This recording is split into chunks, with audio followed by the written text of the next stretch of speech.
Get ready for transcription in 5, 4, 3, 2, 1. Start. It is obvious that one of the major problems we have to face is unemployment. It is a terrific human problem which we cannot ignore. Merely giving some kind of occupation to a large number of persons does not ultimately increase employment or lessen unemployment. We delude ourselves if we think so.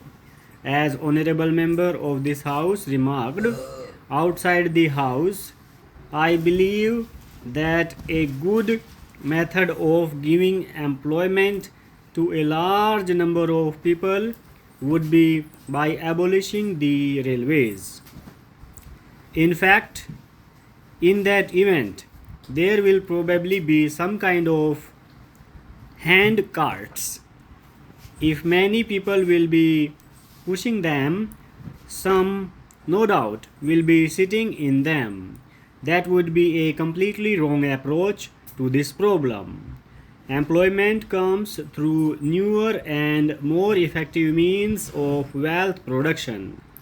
The whole experience of the past 200 years shows that it comes with the growth of technological methods. It is true that technological growth often leads to human misery, but precautions can be taken. Do not imagine that minus technological progress we are going to deal with the problem of unemployment. We cannot. Every country which boasts of full employment today is a country which is technologically advanced. Every country which is not technologically advanced has unemployment or underemployment. Therefore, if India is to advance, India must advance in science and technology, and India must use the latest techniques, always keeping in view, no doubt, that in doing so, the intervening period which always occurs must not cause unhappiness or misery. We have to provide for that even at the cost of progress, because that is no progress which brings suffering and misery in its train. Now, we have been planning more or less methodically for the last 7 years or so. As we have tried to plan, we have, if I may say so, with all respect, grown a little more expert in planning. We are getting more educated in this process. We have had the advantage of discussing these matters with many experts in India and elsewhere, realizing that the problems will have to be solved by us, not by experts. But the experts throw light on different aspects of the problems and make us think, and they point out our mistakes. So, gradually, through painful process of thought, we have proceeded along this path of planning. We want to pursue it further. Even people who do not believe in planning, they are becoming fewer and fewer. People who believe in what is called free enterprise are gradually realizing the limitations of free enterprise. In a country like India, situated as we are, there can be no free enterprise in the absolute sense. In our circumstances, I am quite certain that with an unplanned free enterprise approach, we cannot make any progress at all. If there is any progress, it will be lopsided. We can put up factories here and there, but it will result only in riches here and greater poverty there. That is not what India aims at. Further, the total wealth production of the country will not be as great as through planned effort. That is a patent fact requiring no proof. The essence of planning is to find the best way to utilize all resources of manpower, of money, and so on. And the essence of free enterprise is to leave these things more or less to choice. Well, if chance is a more satisfactory way of dealing with the problems of life than carefully thought out methods, then of course there need be no planning at all. It means trusting to luck. It is the old idea of fate. This is no good. All over the world, the idea of planning is being appreciated more and more. For an underdeveloped country, particularly, planning is essential.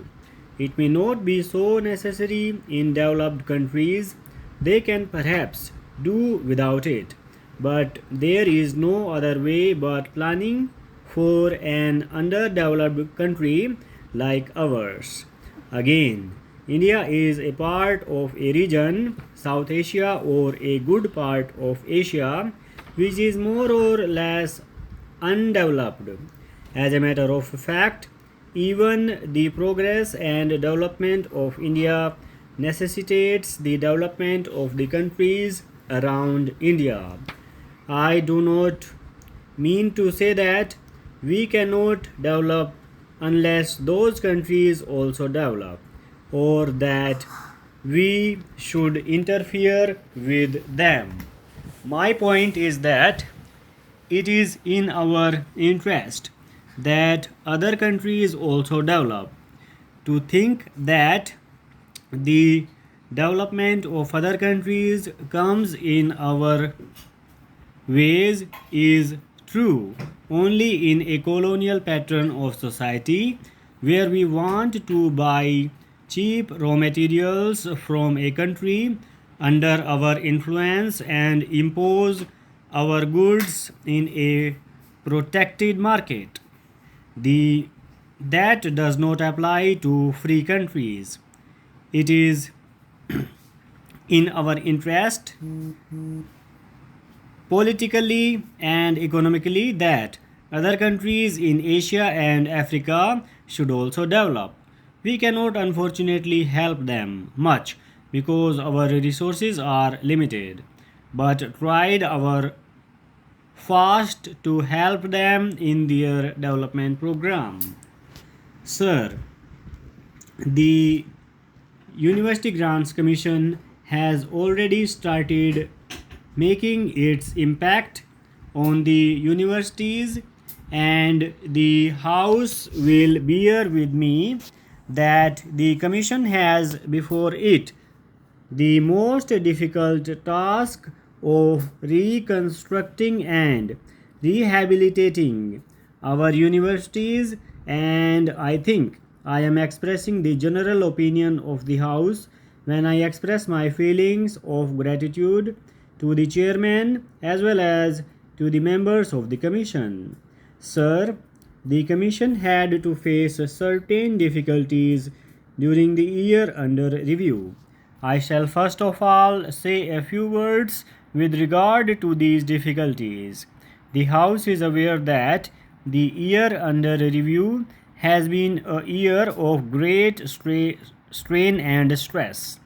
There was a time when there was acute shortage of steel and cement, and at one time the Ministry of Finance gave a directive that in order to save steel and cement for the essential projects undertaken in connection with the implementation of the core of the plan, no new construction program should be undertaken. As a result of this shortage, unfortunately, the construction program of the universities was hampered. I think it was very unfortunate because just at this time we needed more buildings and accommodation for the universities. Full stop.